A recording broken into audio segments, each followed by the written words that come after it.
নাই রে, কারো আবার মা বাবা দুইজনে পৃথিবীর বুকে বেঁচে আছে বন্ধু।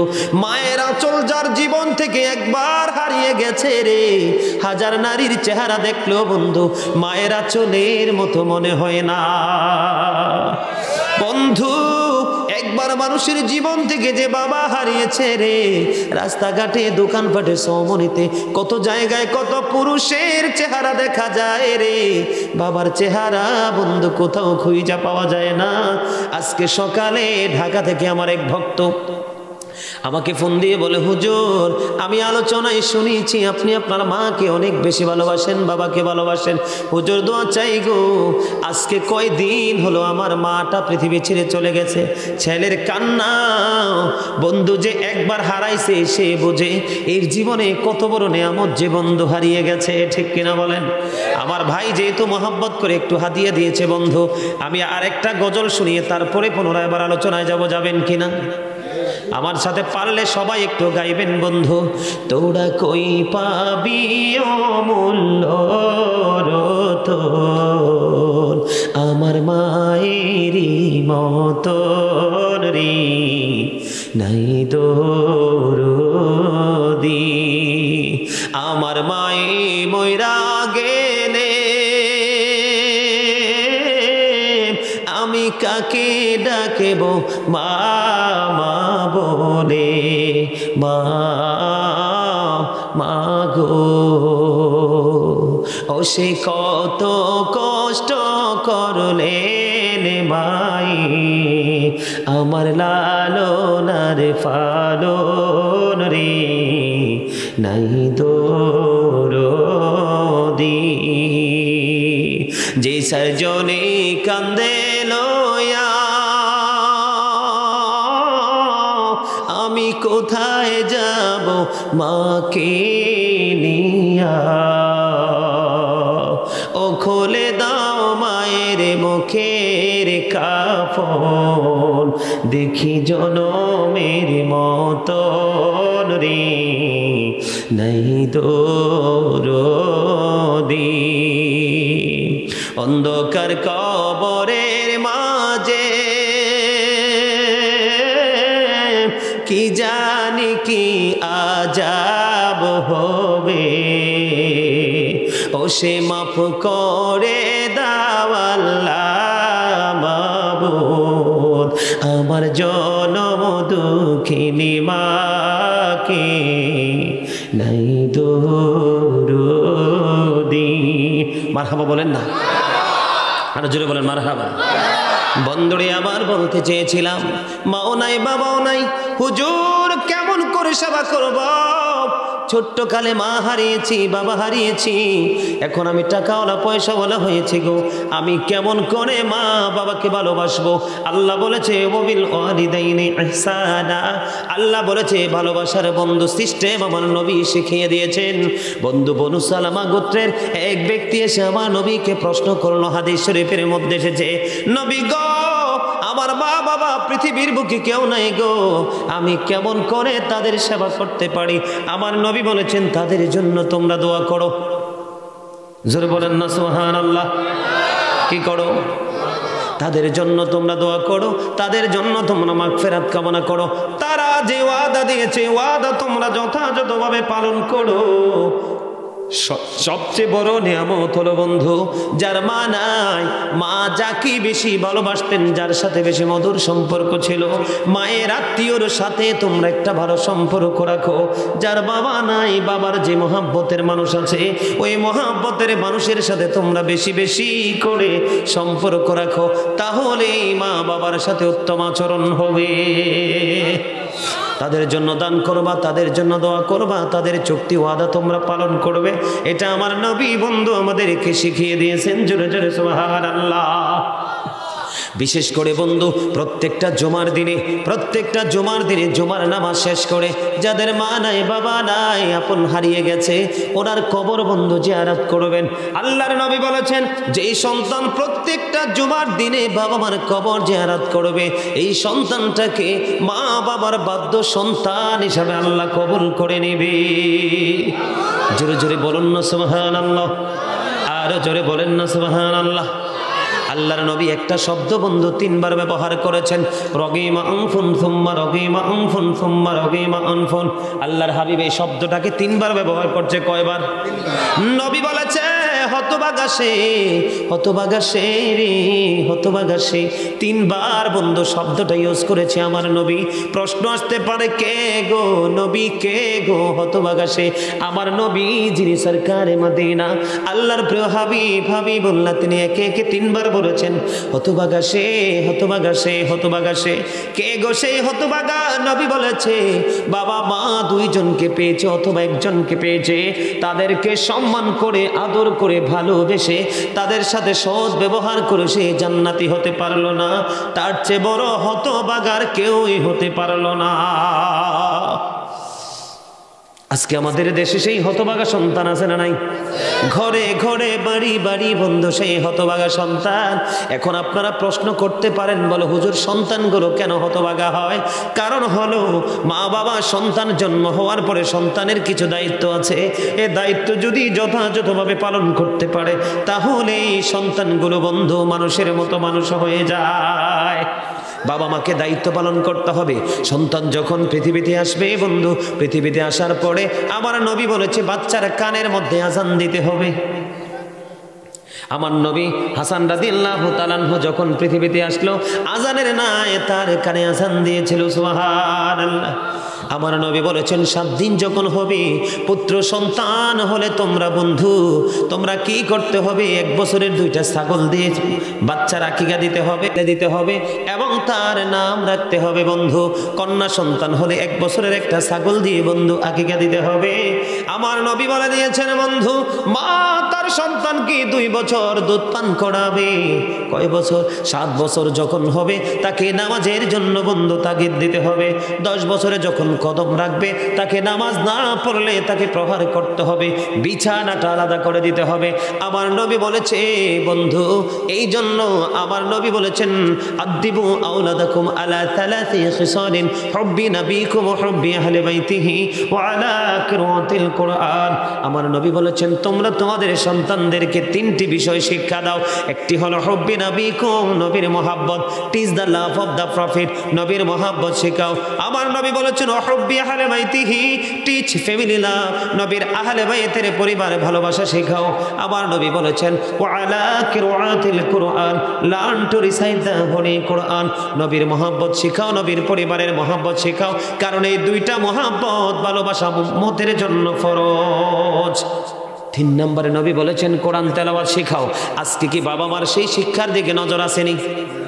কোনো নজর নাই, শুধু ইংলিশ আধুনিক পড়া। এই জন্য বাচ্চাগুলো বন্ধু দিন দিন কি হয়ে যাচ্ছে? পথভ্রষ্ট হয়ে যাচ্ছে। বন্ধুরে আমার মা বাবার সাথে প্রেমময় একটা বন্ধন রাখতে হবে, মা বাবার সাথে অত্যন্ত মহাব্বতের একটা সম্পর্ক বন্ধু রাখতে হবে। রাখতে পারলেই তুমি জান্নাতি বন্ধু। নবী বলেছেন হতভাগা সে, হতভাগা সে, হতভাগা সে। 3 বার বলেছে বন্ধু মা বাবার চেহারার দিকে তাকাইলে বন্ধু কলিজা ফেটে চইলা আসে পানি রে। কেমন করে দুনিয়ার সন্তান মা বাবার কলিজায় আঘাত দেয়। মায়ের চেহারাটা মলিন যখন দেখবে মুমিন সন্তান তখন বন্ধু ব্যথা তার অন্তরে লাগবে। বন্ধু আমি আপনাদের কি বলতে চাই রে, একদিকে নবী বলেছেন মা বাবার সেবা করে জান্নাতে যেতে পারলো না সে বন্ধু হতভাগা। আমার নবী বলেছেন বন্ধু যেই সন্তান একটা বার মায়ের চেহারার দিকে মায়ার নজরে তাকাবে, কিবার? মাত্র একবার মায়ার নজরে তাকায় রে। মায়ার নজরটা কেমন আপনি এক্সাম্পল দিয়ে আপনাদেরকে, সাধারণ মানুষ বুঝবেন না। হঠাৎ করে মায়ের চেহারার দিকে বন্ধু আপনার নজর পড়লো, আপনার কাছে মনে হলো আমার মা কত কষ্ট করলো, কত পরিশ্রম করে আমার মা না খেয়ে খেয়ে না ঘুমিয়ে ঘুমিয়ে চেহারাটা নষ্ট হয়ে গেছে, শুকিয়ে গেছে। এইরকম মায়ের প্রতি একটা রেসপেক্ট আসে না? যেই সন্তানটা মায়ের দিকে তাকাইলে মনে মনে দুঃখ পাবে, এটাই হলো বন্ধু সন্তানের দিক থেকে মায়ের প্রতি মায়ার নজর। নবী বলেছে একবার মায়ার নজর দিলে একটা হজের সওয়াব তার আমলনামায়। নবীকে প্রশ্ন করা হলো ইয়া রাসূলুল্লাহ, ইয়া হাবিবাল্লাহ, নবী গো এমনি করে যদি দৈনিক 100 বার তাকাই গো, নবী বলেছেন 100 হজের সওয়াব দেওয়া হবে। জোরে জোরে বলেন না সুবহানাল্লাহ। আর আরো জোরে বলেন না সুবহানাল্লাহ। সুবহানাল্লাহ আলহামদুলিল্লাহ লা ইলাহা ইল্লাল্লাহ। সুবহানাল্লাহ আলহামদুলিল্লাহ লা ইলাহা ইল্লাল্লাহ লা ইলাহা ইল্লাল্লাহ লা ইলাহা নবী আমার নহরের ফতুল জগত করলেন ও জালা রোজ হাসরে করবেন তিনি উম্মতের ফয়সালা।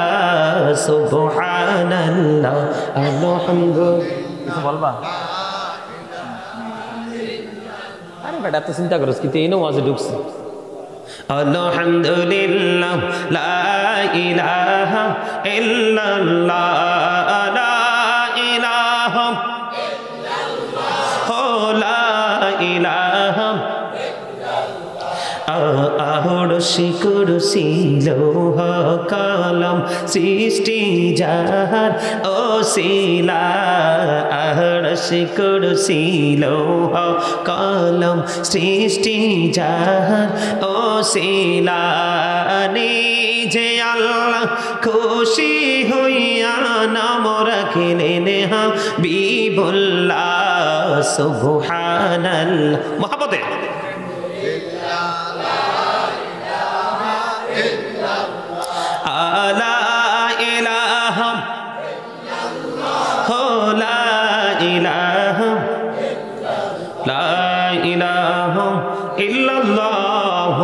মুহাম্মাদুর রাসূলুল্লাহ সাল্লাল্লাহু আলাইহি ওয়াসাল্লাম। জোরে জোরে বলেন আলহামদুলিল্লাহ। আর জোরে বলেন আলহামদুলিল্লাহ। বন্ধু এবার যদি মায়ের দিকে নজর দেওয়ার কথা বললাম, ও বন্ধু এবার যদি বাবার কথা একটা বলি। একজন এক ব্যক্তি হাদিস শরীফের মধ্যে এসেছে, আমার নবীকে গিয়ে প্রশ্ন করলো, ইয়া রাসূলুল্লাহ ইয়া হাবিবাল্লাহ নবী গো, আমার বাবা আমার সম্পত্তিকে নিজের সম্পদ মনে করে খরচ করে। কি করে? আমার যে সম্পদ, আমার যে অর্থ, আমার এই সম্পদকে নিজের সম্পদ মনে করে খরচ করে। আমার নবীর কাছে যখন গিয়ে প্রশ্ন করলো, এবার আমার নবী বলে দিলেন, তুমি এবং তোমার সম্পদ এবং তুমি তোমার বাবার। যদি বলেন না সুবহানাল্লাহ। সে কি ফয়সালার জন্য গেছে? মানে সন্তানের উপার্জিত অর্থ বাবা তার নিজের অর্থ মনে করে খরচ করে। কি করে? এবার ওই ছেলে গেল, ওই লোকটা গেল নবীর কাছে জানার জন্য, নবী গো আমার উপার্জিত সম্পদ বাবা নিজের সম্পদ মনে করে খরচ করে গো। এবার আমার নবী উত্তর দিয়ে দিল, তুমিও তোমার বাবার সম্পদ, শুধু তোমার উপার্জিত অর্থ না। তার মানে বাবা তার সন্তানকে যেমনি যেমনি মন চায় এমনি বন্ধু ইউজ করতে পারবে, সন্তান না শব্দ ব্যবহার করতে পারবে না। ঠিক কিনা বলেন? আর জোরে কথা কি বুঝে আসে কি আসে না? মায়ের সাথে বাবার সাথে বন্ধু প্রেমের ডুরে লাগাইতে হবে, মা বাবার সাথে প্রেমের বন্ধন তৈরি করতে হবে, অন্যথায় জীবনকে ধন্য করার কোনো ব্যবস্থা, কোনো উপায় নাই। বনি ইসরাইলের 3 জন লোক গেলেন বন্ধু সফরে। কয়জন? এদিকে তাকান, মা বাবার সাথে উত্তম আচরণ বুখারী শরীফের মধ্যে এসেছে বন্ধু হাদিস খানা। 3 জন লোক তারা সফর করতে বের হলো। সফরে যখন গিয়ে বের হয়ে গেল, সফর করতে করতে করতে করতে বন্ধু কি হয়ে গেল? সন্ধ্যা হয়ে গেল। এখন তারা পাহাড়ের গুহার মধ্যে 3 জন লোক, কয়জন? 3 জন লোক পাহাড়ের গুহার মধ্যে বন্ধু অবস্থান নিল। ভিতরে ঢুকলো, ঢুকার পরে এবার তারা যখন গুহার মধ্যে প্রবেশ করলো, এবার দেখলো হঠাৎ করে পাহাড়ের উপর থেকে বড় একটা পাথর বন্ধু ধসে পড়েছে। আর এই পাথরটা 3 জন যে দরজা দিয়ে বন্ধু গুহার মধ্যে ঢুকলো, এই গুহার দরজা বরাবর বন্ধু পড়ে গেল। পৃথিবীর কোনো মানুষের শক্তি নাই যে পাথরটা এখান থেকে সরাতে পারে। জোরে বলেন না আল্লাহু আকবার। আরো জোরে বলেন আল্লাহু আকবার। মা বাবার সাথে উত্তম ব্যবহার, মা বাবার সাথে উত্তম আচরণ বন্ধু। হাদিস শরীফটা অত্যন্ত চমৎকার, আমি আপনাদেরকে বুঝিয়ে দিতে চাই, বুঝে নেবেন বন্ধু, মনটা খুলে হৃদয় খুলে শুনবেন। এবার 3 জন পাহাড়ের গুহার মধ্যে বন্ধু পাথরে আটকে দিল বন্ধু। তারা বসে বসে চিন্তা করতেছে এখন কি করব। পৃথিবীর কোনো মানুষের ক্ষমতা নাই এই পাথর এখান থেকে সরাইবার। এবার তারা মনে মনে চিন্তা করলো আল্লাহর কাছে দরখাস্ত দিতে হবে, কৌশল কি নিব? তিনজন বুদ্ধি করলো আমাদের জীবনে গুরুত্বপূর্ণ আমলের উসিলা দিয়ে আল্লাহর কাছে দরখাস্ত দিব, দেখি আল্লাহ আমাদেরকে বিপদ থেকে উদ্ধার করে কিনা। জোরে বলেন না সুবহানাল্লাহ, আরো জোরে। এবার প্রথম লোকের ফয়সালা, তারা তিনজন একমত হয়ে গেল। তিনজনের মধ্যে প্রথম লোক যিনি আল্লাহর কাছে একটা আমল তিনি দাঁড় করিয়ে দিলেন উসিলা হিসাবে, সেই আমলটা হলো বন্ধু, তিনি আর জীবনে তিনি একজন কাঠুরিয়া, লাকড়ি কাটতো। তোমরা উনি প্রতিদিন লাকড়ি কাটতে যায়, লাকড়ি কুড়িয়ে এনে তার বাসার মধ্যে দুধ দহন করতো, দুধ দহন করে মা বাবাকে খাওয়াতো। একদিন লাকড়ি কাটতে গিয়ে বন্ধু কাঠুরিয়ার দেরি হয়ে গেল, দেরি করে এসে দেখে মা বাবা ঘুমিয়ে গেছে। এবার তিনি বন্ধু লাকড়িগুলো রাখলেন, লাকড়িগুলো রাখিয়া এবার দুধের পাত্র হাতে নিলেন যেটার মধ্যে দুধ দহন করবে। এবার এই দুধ দহন করার জন্য পাত্র নিয়ে চলে গেলেন, যাইয়া দুধ দহন করলো। দুধ দহন যখন শেষ হলো, ওনার বাচ্চা পায়ে ধরে ডেকে ডেকে বলে, বাবা গো বাবা, একটুখানি দুধ দাও, আমি একটু দুধ পান করব। ওই কাঠুরিয়া বলে, না, যতক্ষণ না পর্যন্ত মা বাবাকে দুধ খাওয়াতে না পারবো অতক্ষণ পর্যন্ত আমি আমার সন্তানকে দুধ খেতে দিব না। বন্ধুরে আমার, ওই কাঠুরিয়া সারাদিন সারা রাত সারাদিন পাহাড়ে কাঠ কেটে আসলো। রাতের বেলা মা বাবা যে রুমের মধ্যে ঘুমিয়ে আছে, এই রুমের দরজার মধ্যে বন্ধু দাঁড়িয়েছে। মা বাবা ঘুমায়, ডাক দেয় না, মা বাবাকে ডাক দেয় না। ঘুমের মানুষকে ডাক দেওয়াটা উচিত হবে না, ডাক দেয় না, মা বাবা ঘুমায়। সারা রাত বন্ধু মা বাবার ঘরের রুমের দরজায় দুধের পাত্র বন্ধু হাতে নিয়ে তিনি দাঁড়িয়ে রইলেন। ফজরের আজান দিল, মা বাবার ঘুম ভাঙলো। এবার তারা ফ্রেশ হয়ে বন্ধু নামাজ পড়লো, ইবাদত করলো। তখন সন্তান মা বাবাকে দুধ পান করালো। আজকে এই সন্তান সফরে কি কোথায়? পাহাড়ের গুহায়, দরজার মধ্যে বিশাল পাথর, কেউ সরাতে পারবে না। আল্লাহকে ডাক দিয়ে বলল, মনিব, ওই দিন যে মা বাবার প্রতি ভালোবাসা শ্রদ্ধা দেখিয়েছিলাম, এটা একমাত্র তোমাকে খুশি করার জন্য। আজকে মা বাবার ওই দিনের সৎ ব্যবহারের উসিলায় আজকের এই বিপদ থেকে তুমি উদ্ধার করে দাও। বন্ধু দোয়া শেষ হইতে দেরি রে, এবার নজর দিয়ে চাইয়া দেখে পাথরটা একটুখানি সরে গেছে। আল্লাহর কুদরতি ভাবে বন্ধু পাথরখানে সরে গেছে। আরো দুইজন তো আছে, দুইটা কি বলবো নাকি রেখে যাব? বন্ধু, দুই নাম্বারটা হলো বর্তমান যুবক যুবতীদের জন্য এক্সাম্পল। দুই নাম্বার ব্যক্তির জীবনে একটা মহৎ কাজ করেছিল আল্লাহকে খুশি করার জন্য। তিনি তার এক বোনকে, চাচাতো বোনকে ভালোবাসতেন। বন্ধু, স্বামী স্ত্রী যেমনি ভাবে শারীরিক ভাবে মেলামেশা করে, সেই ওই যুবক ছেলেটা তার চাচাতো বোনের সাথে ওই রকম অবৈধ মেলামেশার জন্য হাজার চেষ্টা করেছে। মেয়েটাকে কোনোভাবে বন্ধু সে রাজি করতে পারলো না। একটা সময় বন্ধু দেশের মধ্যে দুর্ভিক্ষ শুরু হয়ে গেল, অনাবৃষ্টি দেখা দিল। মেয়েটার মা বাবা তার আঙ্গিনায় নাই। এবার ছেলেটা কি করলো? মেয়েটাকে 120 দিরহাম দিল। কত? 120 দিরহাম দিল নির্জনে সুযোগ পাওয়ার জন্য। 120 দিরহাম দিয়ে মেয়েটার কাছাকাছি যখন বন্ধু চলে গেল, মেয়েটার কাছাকাছি চলে যাওয়ার পরে এবার মেয়েটা একটা ডাক দিয়া বলে, আমাকে যিনি মোহরানা দিয়ে বউ করে নিবে রে, তুমি তার হক নষ্ট করো না। জোরে বলেন না সুবহানাল্লাহ। হাদিস শরীফের মধ্যে এসেছে, একটা বেগানা পুরুষ আর একটা বেগানা নারী যখন থাকে, মাঝখানে থাকে শয়তান। আজকে দেখেন তাদের উপরে আল্লাহর কি রহমত। মেয়েটা ডাক দিয়া বলে, তুমি আমার ইজ্জত নষ্ট করো না, কারণ যিনি আমাকে চিরদিনের জন্য বউ করে গড়ে নেবে, যিনি আমার স্বামী হবে, তার জন্য সতীত্ব আমাকে রক্ষা করা দায়িত্ব। তুমি আমার ইজ্জত নষ্ট করো না।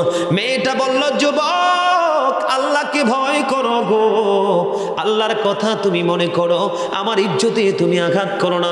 বন্ধু, ওই যে 2 নাম্বার যুবক পাহাড়ের গুহার মধ্যে বিপদে পড়ে আছে, ওই যুবকটা সেই দিন কি করেছিল? মেয়েটা বলতে দেরি রে, তখন সঙ্গে সঙ্গে ছেলেটা হাদিস শরীফের মধ্যে এসেছে, ছেলেটা একেবারে মেয়েটার লজ্জাস্থানের কাছাকাছি বরাবর চলে গেল। মেয়েটা যখন একটা ডাক দিল, তখন ছেলেটা ঠাস করে মেয়েটাকে ছেড়ে দিল। এবার ডাক দিয়ে বলল, আমি তোমাকে ছেড়ে দিলাম, যিনি তোমার মোহরানা দিয়ে স্বামী হয়ে বউ করে নেবে, তার জন্য তোমার ইজ্জত আমি স্থগিত তোমার জন্য আমি রেখে দিলাম, এবং তোমাকে 120 দিরহাম তুমি দিয়েছিলাম, আমি এই দাবি পর্যন্ত আমি তোমাকে মুক্ত করে দিলাম। এই যুবক যখন এর কনফিডেন্সলি তাকে যখন মুক্ত করে দেয়, এই যুবক আল্লাহকে ডেকে ডেকে বলে, বন্ধু আল্লাহ গো, ওই দিন যে আমি কাজটা করেছিলাম গো, শুধু তুমি আল্লাহকে ভয় করে হাসরের দিনে হিসাব দিতে হবে, যৌবনকালের হিসাব কিন্তু বড় করা হিসাব নেবে আল্লাহ। নারী বলেন পুরুষ বলেন, বন্ধু আল্লাহ সেই দিন তোমাকে খুশি করার জন্য আমি সেই পাপ থেকে মুক্তি নিয়েছিলাম, মেয়েটাকে ছেড়ে দিয়েছিলাম, ওই দিনের আমল যদি তুমি কবুল করো গো, এই বিপদ থেকে আজকে উদ্ধার করো।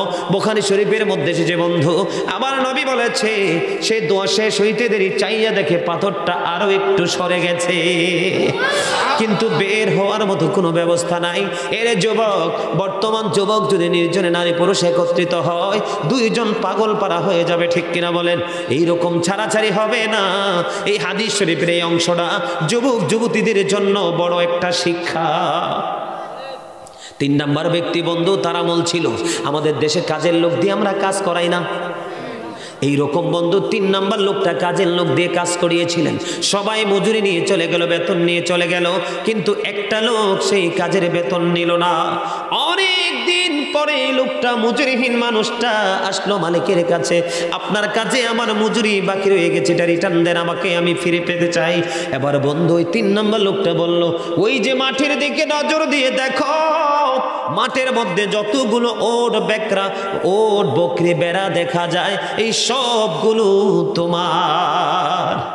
এবার 3 নাম্বার লোকটা বলতেছে, আপনি কি আমার সাথে ঠাট্টা করেন? কয় না না, যেদিন তোমার হকটা তুমি আমার কাছে রেখে গিয়েছিলে সেদিন আমি সেটা বিনিয়োগ করেছিলাম, আজকে বাড়তে বাড়তে এই পর্যন্ত এসেছে, তার মানে সবগুলো তোমার, এগুলো একটাও আমার না। ওই শ্রমিক তার সবগুলো পাওনা বন্ধ নিয়ে চলে গেল। 3 নাম্বার ব্যক্তি বলল, আল্লাহ গো, সেই দিন শ্রমিকের যথাযথ মজুরি আমি ফিরিয়ে দিয়েছিলাম, শুধু তুমি আল্লাহকে ভয় করে ভালোবাসিয়া ওই দিনের আমল যদি তুমি কবুল করো গো, আজকের বড় বিপদ থেকে উদ্ধার করো। দোয়া সেই সইতে দেরি রে, এবার চাইয়া দেখে বন্ধু আল্লাহর কুদরতে পুরো পাথরটাই সরে যায়। আমি হাদিস শরীফটা বলেছি বন্ধু, এখানে মা বাবার প্রতি সদাচরণের রেজাল্ট আছে না নাই? এই জন্য হাদিস শরীফটা বন্ধু শুনিয়েছি। বন্ধুরে আমার, আল্লাহ মা বাবাকে ভালোবাসলে বন্ধু কেমন বেনিফিট পাওয়া যায়। মক্কাতুল মুকাররমায় মায়ের পাগল সন্তান মাকে কাঁধে করে বন্ধু খানায় কাবাটা, মা চলতে পারতো না, হাঁটতে পারতো না, বিশ্বস্ত সূত্রে বন্ধু জানতে পেরেছি মাকে কাঁধে করে 7 বছর পর্যন্ত খানায় কাবা বন্ধু তাওয়াফ করালো সন্তান মাকে কাঁধে করে, এবং 7 বছর পরে সাদিকুত তাইয়ার নামে এক আবেদের সঙ্গে দেখা হলো। আবেদকে একটা ডাক দিয়ে বলল, আপনি বলেন না আমি 7 বছর পর্যন্ত আমার মাকে কাঁধে করে আমি খানায় কাবা তাওয়াফ করিয়েছি, আপনি বলে দেন আমার মায়ের ঋণ, দুধের ঋণ শোধ হয়েছে কিনা। এবার সাদিকুত তাইয়ার একটা ডাক দিয়ে বলে, তুমি 7 বছর নয়, তোমার হায়াত যদি 50,000 বছর হয়, কত বছর? তোমার হায়াতে জিন্দেগি যদি 50,000 বছর হয়, এই 50,000 বছর যদি তুমি তোমার মাকে খানায় কাবা তাওয়াফ করাও, তারপরেও একটা রাত্রে যে মায়ের স্তন চেপে ধরে দুধ পান করেছো, একটা রাতের দুধের ঋণ তুমি শোধ করতে পারবা না। বন্ধু, এই দক্ষিণ বালিমুড়ি গ্রামের যুবকগুলো, আমি তোমাদেরকে বলতে চাই, এই মায়ের কলিজায় আঘাত দিও না বন্ধু। মায়ের জীবনটা তেজপাতার মতো করে ফেলে সন্তানের সুখের জন্য। বাবার জীবন সকাল থেকে বিকাল পর্যন্ত ঝড় তুফান বৃষ্টি, শুধু সন্তানের মুখে হাসি ফোটানোর জন্য, সন্তানকে ভালো খাবারের জন্য। পৃথিবীর এমন কোনো বাবা নাই যে তার সন্তানের হাসি মুখ চায় না। পৃথিবীতে এমন কোনো মা নাই যে তার সন্তানকে সুখে দেখতে চায় না। মা বাবার সাধ্য পরিমাণ বন্ধু চেষ্টা করে। এই মা বাবার কলিজায় বন্ধু আগুন দিও না, তোমার ভবিষ্যৎ দুনিয়া খেরাত পরে ছাই হয়ে যাবে। ঠিক কিনা বলেন বন্ধুরে আমার?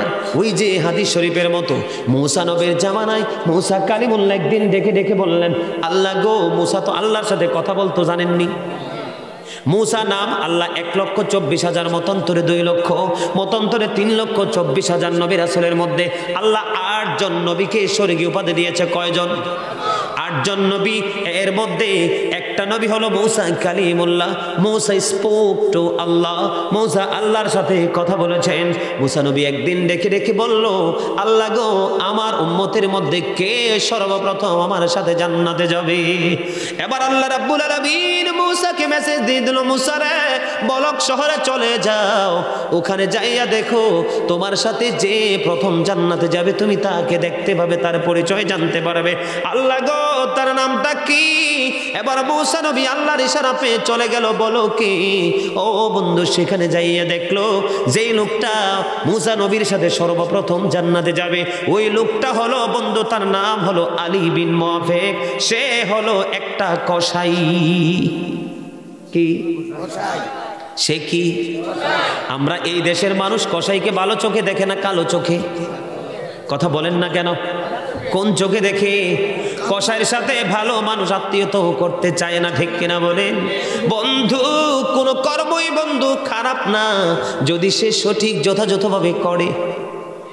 বন্ধুরে আমার, এবার মূসা কালিমুল্লাহ বলকে চলে গেল। যাইয়া দেখে ওই যে মূসা নবীর সাথে যিনি জান্নাতে প্রথম যাবে, তার চেহারাটা একেবারে বন্ধু বিশ্রী কুশ্রী চেহারা। মূসা নবী বলে, আল্লাহ গো, এত বিশ্রী চেহারার মানুষ আমি আমার জীবনে দেখিনি গো আল্লাহ। এই মানুষ কোন আমল দিয়ে আমার সাথে প্রথম জান্নাতে বন্ধু হয়ে থাকবে? আল্লাহু আকবার। আর জোরে বলেন আল্লাহু আকবার। এবার মূসা নবী যখন প্রশ্ন করলো, আল্লাহ তাকে উত্তর দিয়ে দিল। যথাযথ সময় পুঞ্জ পৌঁছে গেল। এবার মূসা নবী বসে রইছে বন্ধু, দেখতেছে আলী বিন মুআফিক কেমন করে মায়ের দিদার হাসিল করবে, কেমন করে আমি মূসার বন্ধু হয়ে জান্নাতে যাবে, আমার জানার দরকার আছে বন্ধু। এবার কি করলেন? মূসা কালিমুল্লাহ বসে বসে সব কিছু দেখলেন। তার গোস্ত বিক্রি করা শেষ হলো। একটা প্যাকেট তার হাতে নিল বন্ধু। প্যাকেটটা হাতে নিয়ে বাড়ি পর্যন্ত চলে গেল। যাইয়া মূসা নবী দেখলো একেবারে মাটা বৃদ্ধ, হাঁটতে পারে না, চলতে পারে না বন্ধু। মাকে পরিষ্কার পরিচ্ছন্ন করলো। এবার রুটি বানাইয়া প্যাকেটের মধ্যে পোটলার মধ্যে ছিল গোস্ত রান্না করলো মায়ের জন্য বন্ধু। রুটি বানাইয়া মাকে খাওয়াইলো। মাকে খাওয়ানোর পরে এবার ওই আলী বিন মুআফিক চলে গেল বন্ধু, সে ফ্রেশ হওয়ার জন্য, পবিত্র হওয়ার জন্য। এবার বুড়িমা হাত তুলে বসে আছে। মূসা কালিমুল্লাহ দেখে বলে, বুড়িমা বলো গো, তুমি দুই হাত তুলে কি দোয়া করেছো? এবার ওই বুড়িমা উত্তর দিল, আপনি কে গো? মূসা কালিমুল্লাহ বলল, আমি এই জামানার নবী মূসা কালিমুল্লাহ। কয়, আমি সব সময় আল্লাহর কাছে দোয়া করি মনি, আমাদের নবী মূসা, আমার ছেলে আমাকে এত বেশি ভালোবাসে গো, এত বেশি মহব্বত করে, এত বেশি মায়া করে। আমি দোয়া করি আমার নবী মূসার সঙ্গে যেন বন্ধু হইয়া আমার এই সন্তান জান্নাতে যায়। এবার মূসা নবীর কাছে যখন মা তার মনের কথা খুলে বলল, এবার মূসা কালিমুল্লাহ ডাক দিয়ে বলে, বুড়িমা, তোমার দোয়া আল্লাহ রাব্বুল আলামিন কবুল করেছে। আমি আল্লাহর কাছে জানতে চেয়েছিলাম আমার সাথে কে গো জান্নাতে বন্ধু হয়ে যাবে আমার উম্মত। আল্লাহ রাব্বুল আলামিন তোমার এই ছেলে আলী বিন মুআফিকের খবর দিয়েছে। জোরে বলেন না সুবহানাল্লাহ। বন্ধুরে আমার, মায়ের সাথে ভালোবাসার সম্পর্ক যত রাখবে আপনারা দেখবেন এই এলাকার মধ্যে এমন যদি থাকে আপনারা দেখবেন মা বাবার সাথে সম্পর্ক ভালো একটা সন্তানের, এই সন্তানটা গরিব হলেও তার জীবন খুবই সুন্দর। আর মা বাবার সাথে সম্পর্ক ভালো না, কোটি কোটি টাকার মালিকও যদি হয় তার জীবনে অশান্তির কোনো শেষ থাকে না। এই পৃথিবীর বুকে বড় বড় নেতা বন্ধু, বড় বড় স্টার যারা আছে তাদেরকে বন্ধু খোঁজ নিয়ে দেখবেন এত বড় হওয়ার পিছনে প্রথম কৌশল হলো মা বাবার দোয়া এবং ভালোবাসা। বন্ধুরে আমার, আমি আপনাদেরকে বুখারী শরীফের হাদিসের আরেকটা অংশ আমি আপনাদেরকে শোনাবো। সেই হাদিস শরীফের অংশটা হলো বন্ধু, হাদিস শরীফের মধ্যে এসে যে তিনটা ছেলে বন্ধু কথা বলেছিল দোলনায়। কয়টা ছেলে? কথা বলে না কেন? তিনটা ছেলে। এর মধ্যে বন্ধু এই আলোচনার মধ্যে একটা ছেলের কথা সে আসবে, একটা ছোট্ট বাচ্চার কথা। জুরিজ নামে একজন আল্লাহর প্রিয় বুজুর্গ একজন বান্দা ছিল। আলেমরা জানে কিনা জানি না বন্ধু, বুখারী শরীফের মধ্যে সে যে হাদিস খানা, জুরিজ এমন একজন আল্লাহওয়ালা বুজুর্গ ছিল, মানুষ যেমন জামাতে নামাজ পড়ে সে এমন নামাজ পড়ে তৃপ্তি পেত না বন্ধু। সে একা একা নির্জনে কি ইবাদত করতে পছন্দ করত। দেখবেন যত আল্লাহর ওলি তাদের ঠিকানা বন্ধু পাহাড়ে, কারণ আল্লাহ রাসূলের সাথে তাদের প্রেমের ডুরি, তাদের গোলামিতে কেউ তাদেরকে ডিস্টার্ব করতে পারবে না। এই জন্য আল্লাহ রাসূলের সাথে প্রেমের ডুরি বসে বসে বন্ধু নির্জনে লাগায়। জুরি যেমন একজন হাদিস শরীফ প্রমাণ করে বন্ধু, জুরি যেমন একজন বুজুর্গ এমন একজন আল্লাহওয়ালা ছিল রে, সে মানুষের ভিড়ে ইবাদত করে মজা পাইতো না। তিনি ইবাদত করার জন্য, একাগ্রচিত্তে ইবাদত করার জন্য উনি মা লোকালয় থেকে একটু দূরে একটা মাটি দিয়ে বন্ধু হুজরা বানালো। কি হুজরা বুঝেননি? আপনাদের মসজিদের ইমাম সাহেবের আসেনি? সব মসজিদে, কিছু মসজিদ নতুন হয় যে অনেক থাকে না, পুরনোগুলো সবগুলোরই কিন্তু আছে রে কিনা বলেন?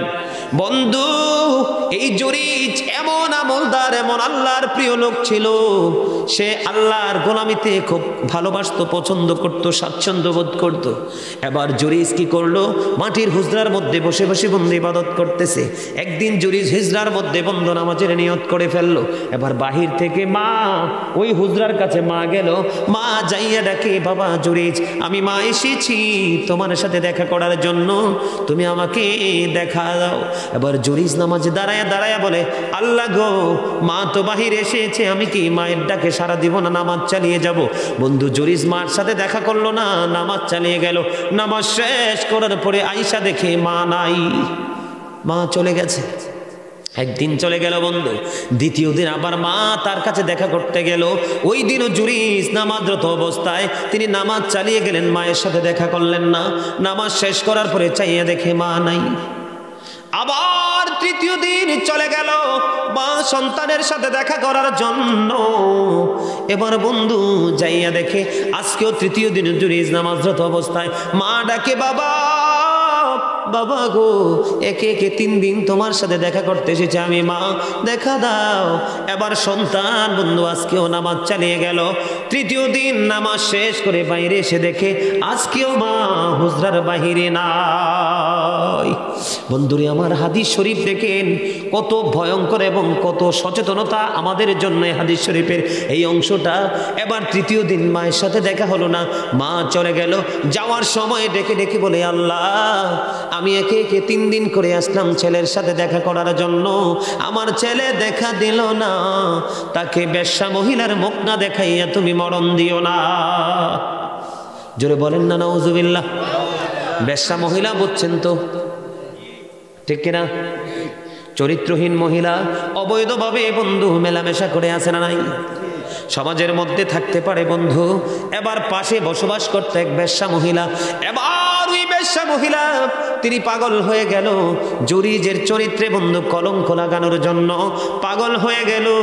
ও বন্ধু, বেশ্যা মহিলা অন্য যুবকের সাথে মেলামেশা করলো, তার পেটে সন্তান চলে আসলো। নাউজুবিল্লাহ বলেন না। এবার মানুষ যখন তার গর্ভে সন্তান বড় হতে লাগলো, দেখতে দেখতে বেশ্যা মহিলা বন্ধু সন্তান প্রসব করলো। মানুষ জানতে চাইলো, এই বাচ্চা তুমি কোত্থেকে আনছো? এবার সে বলে, এই বাচ্চা আনছি আমি জুরিজের কাছ থেকে। জোরে জোরে নাউজুবিল্লাহ। জুরিজ তো জানেই না, আল্লাহওয়ালা জুরিজ, সরল মানা জুরিজ আল্লাহর পাগল, আল্লাহর গোলামির জন্য মানুষ ছেড়ে নির্জন জায়গায় চলে গেল। এবার সমাজের মানুষগুলো তৎকালীন সময়ে হাদিস শরীফের মধ্যে এসেছে বন্ধু। এবার জুরিজকে মারার জন্য বন্ধু দলে দলে মানুষ আসলো। জুরিজের হুজরাটা ভেঙে ফেলেছে মানুষ, আর জুরিজকে টেনে হেসড়ে তার হুজরা থেকে বের করে নিচ্ছে। জুরিজ ডেকে ডেকে বলছে, কেন গো তোমরা আমাকে প্রহার করতেছো, মারতেছো? বুঝতে পারি না, কেন গো তোমরা আমাকে মারতেছো? বন্ধু সর্বশেষে মানুষগুলো বলল, তুমি বেশ্যা মহিলার সাথে ব্যভিচার করে সন্তান দিয়েছো, এই জন্য তোমার পানিশমেন্ট। বন্ধু জুরিজ বলল, তোমরা আমাকে একটা ঘটি দিয়ে পানি দাও। তাকে একটা ঘটি দিয়ে বন্ধু পানি দেওয়া হলো। পানি দেওয়ার পরে সে অজু বানালো। অজু বানানোর পরে বলল, বাচ্চাটাকে নিয়ে আসো। বাচ্চাটাকে যখন নিয়ে আসলো, বাচ্চাটার পেটটার উপর হাতটা দিয়ে জুরিজ বলল, বাবু বলো না তোমার বাবাকে। বাচ্চাটা দেখিয়ে দিল, ওই রাখাল আমার বাবা। জোরে জোরে আল্লাহু আকবার। আমি আপনাদেরকে বুঝাইতে চেয়েছি বন্ধু কোন জায়গাটা। ছেলেকে আল্লাহওয়ালা ফরেজগার বুজুর্গ, কিন্তু বেশ্যা মহিলার সাথে তার চরিত্র মিলছে কিনা? কথা কন না কেন? মানুষ তার উপর হামলা করছে কিনা? হুজরা ভাঙছে কিনা? আমি আপনাদেরকে বুঝাইতে চাই, ছেলে কি মাকে গালি দিয়েছিল? কোনো কিছু করেনি, আল্লাহর গোলামিতেই ছিল। তারপরেও আল্লাহর কাছে এটা ভালো দেখায়নি। এই জন্য মা দরখাস্ত করতে দেরি বন্ধু, আল্লাহ কবুল করতে দেরি হয় না। মা যখন বৃদ্ধ হয়ে যায়, মা যা চাইবে তাকে তাই দিতে হবে। তৌফিক থাকলে মার মন যেমনি খুশি থাকে এমনি মাকে খুশি, বাবাকে এমনি খুশি রাখতে আপনি যখন ছোট্ট ছিলেন কত প্রস্রাব করছেন, কত পায়খানা করছেন, কত লাথি দিছেন, কত মা বাবার ঘুমকে হারাম করছেন। বাবা মা তো কোনোদিন বিরক্ত হলো না। আপনার মা বাবা যখন বৃদ্ধ হয়ে যাবে, যখন মনে করবেন এরা দুইটা আমার বড় সন্তান, কি যখন মনে করবেন এরা দুইজন আমার কি বড় সন্তান, তখনই কিন্তু আপনার কাছে আর বাবা মার অপরাধকে অপরাধ মনে, আর বাবা মার কোনো কথাই সন্তানের কাছে অপরাধ বোধ হবে। আপনি যদি এইভাবে ভাবতে থাকেন তখন দেখবেন পৃথিবী কত সুন্দর হয়ে যাবে। ঠিক কিনা বলেন? সম্মানিত